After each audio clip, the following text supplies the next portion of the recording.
So hari ni saya nak share 5 TV 4K HDMI 2.1 yang paling baik pada pendapat saya yang korang boleh beli untuk tahun 2022 ni. Tapi kebanyakannya TV dalam list saya ni keluar tahun lepas 2021. Tapi TV-TV ni semua masih bagus untuk tahun 2022. Dan TV-TV ni juga harga dia dah agak kurang sikit bandingkan dengan baru rilis pada tahun lepas. So saya akan fokus tentang TV 4K budget yang boleh support HDMI 2.1 dan juga 120Hz refresh rate. Sebab saya tengok ramai yang dalam komen daripada video saya yang lepas untuk update untuk tahun 2021. So this time saya akan update. Tak nak bercakap panjang lagi, jom.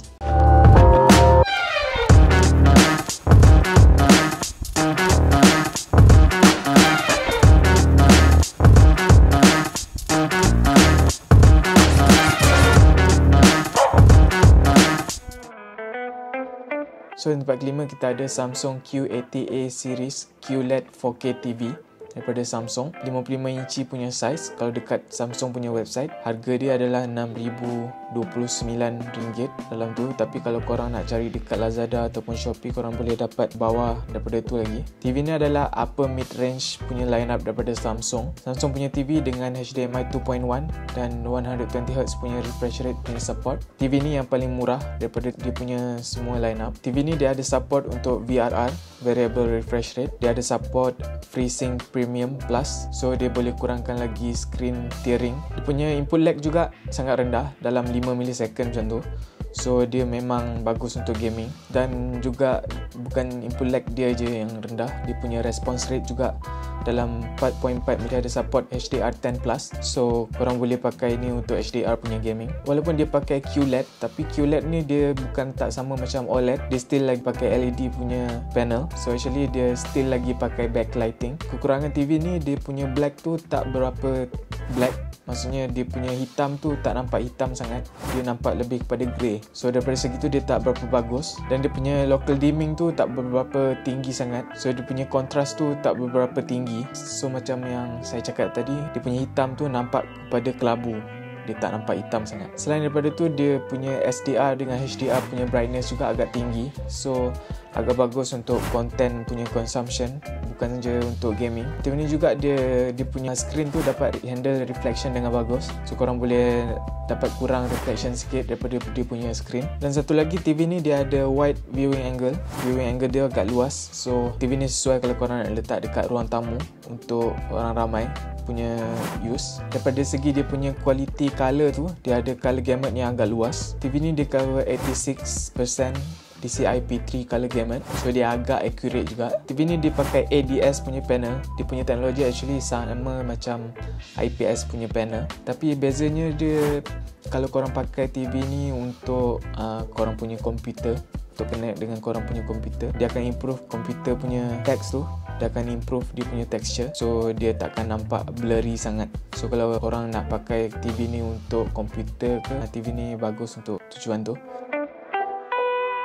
So di tempat keempat kita ada Redmi Max 86 inch TV. So macam dia punya nama juga, punya size. TV ni datang dalam dua size sebenarnya, 86 inch dengan 98 punya inch. Tapi yang support 4K HDMI 2.1 dengan 4K 120Hz. Just 86 inch punya unit yang lebih kecil. So yang besar tu dia tak support 120Hz punya refresh rate. So TV ni apa special dia? Dia punya size 86 inch tu, kalau korang tak tahu besar mana, 86 inch tu memang besar. Macam mana saya nak tunjuk pun saya tak tahu. So korang pergi ukur sendiri 86 inch besar mana. So kalau korang yang ada space, rumah korang yang ada space untuk letak TV yang sebesar tu, ni adalah pilihan yang bagus untuk korang. Tapi kalau yang rumah dia kecil tu, maksudnya dia tak ada space sangat nak letak TV ni, saya suggest jangan beli TV ni. Sebab nanti korang pening nak letak kat mana TV ni. Sebab 86 inch bagi saya itu dah macam terlampau besar untuk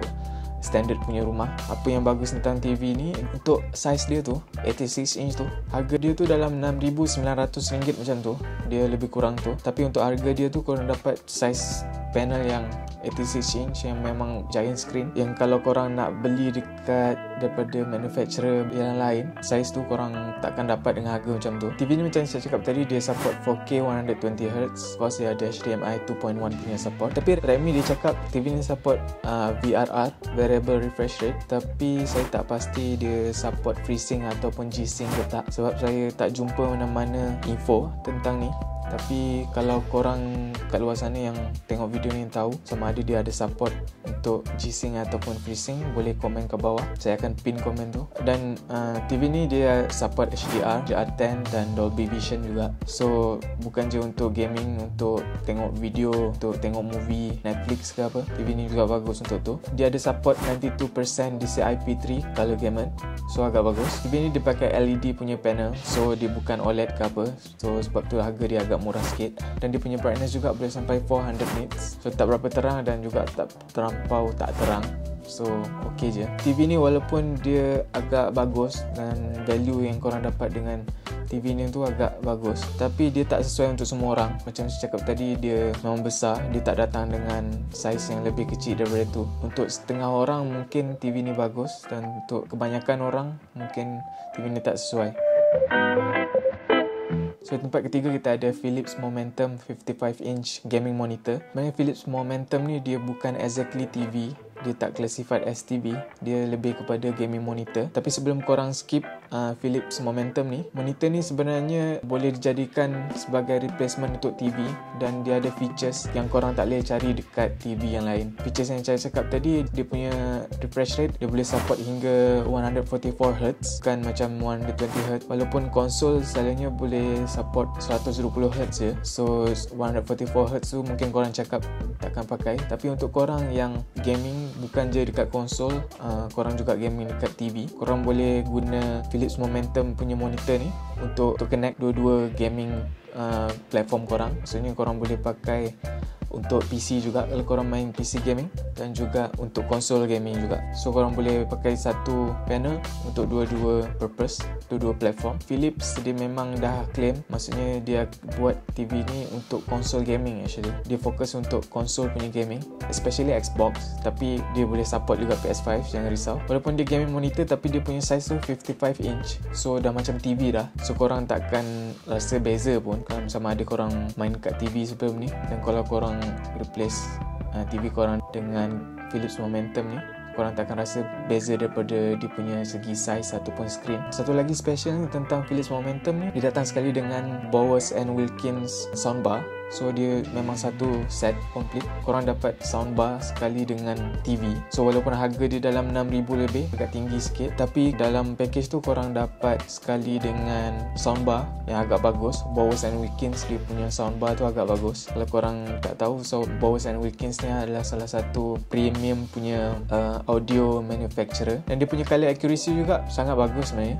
Dia ada 125% sRGB coverage, 104% NTSC coverage, dan juga 95% DCI-P3 color gamut coverage. Basically memang bagus dia punya color accuracy. So bagi saya, untuk korang yang memang mostly memang fokus untuk gaming je, dia tak selalu consume content, maksudnya tak selalu tengok TV, tengok Netflix, just memang gaming je, Philips Momentum ni sebenarnya bagus untuk orang yang macam tu. Dan juga kalau korang yang jenis yang suka gaming kat PC ataupun konsol, maksudnya korang main selalu tukar-tukar, main dua-dua platform, ni adalah salah satu TV yang bagus untuk tu.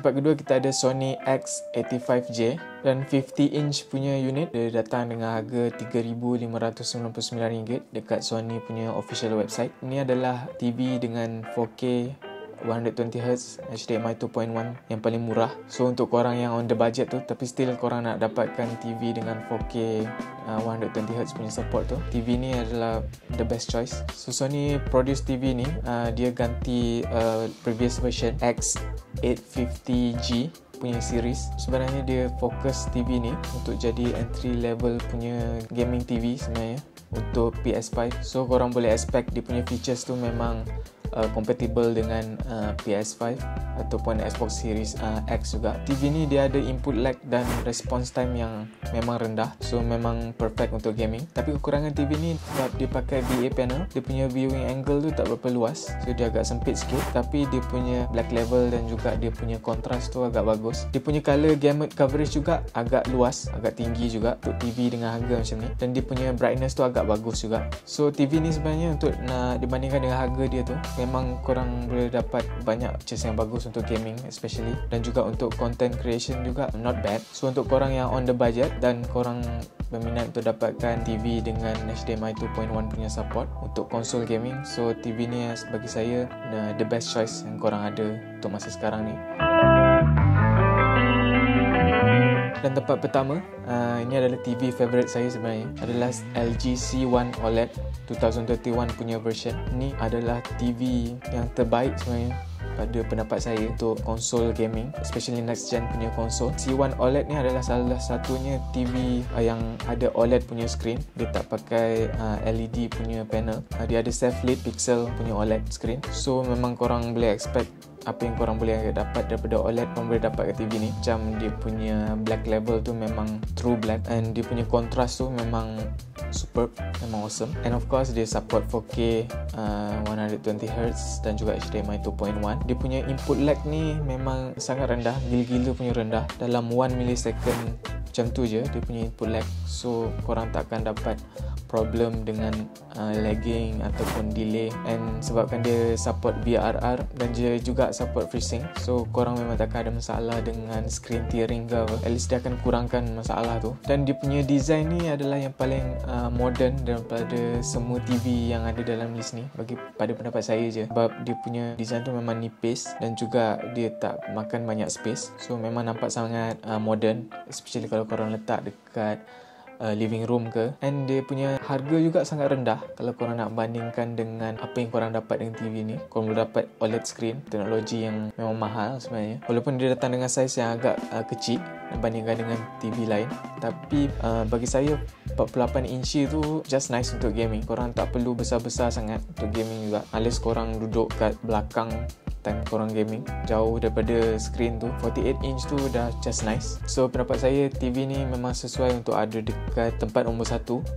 So guys, tu adalah TV 4K HDMI 2.1 yang saya rasa terbaik untuk tahun 2022 ni. Tapi nanti kalau ada banyak TV baru keluar yang lebih bagus daripada ni, saya akan update list ni. So make sure korang subscribe. And macam biasa, terima kasih sebab dah tengok video ni. So kalau korang suka video tentang gadget ataupun gaming dan tech, korang boleh subscribe ke channel ni. Dan kalau korang dapat something daripada video ni, korang boleh like. Nama saya Wafi. Stay safe dan jumpa lagi. Bye.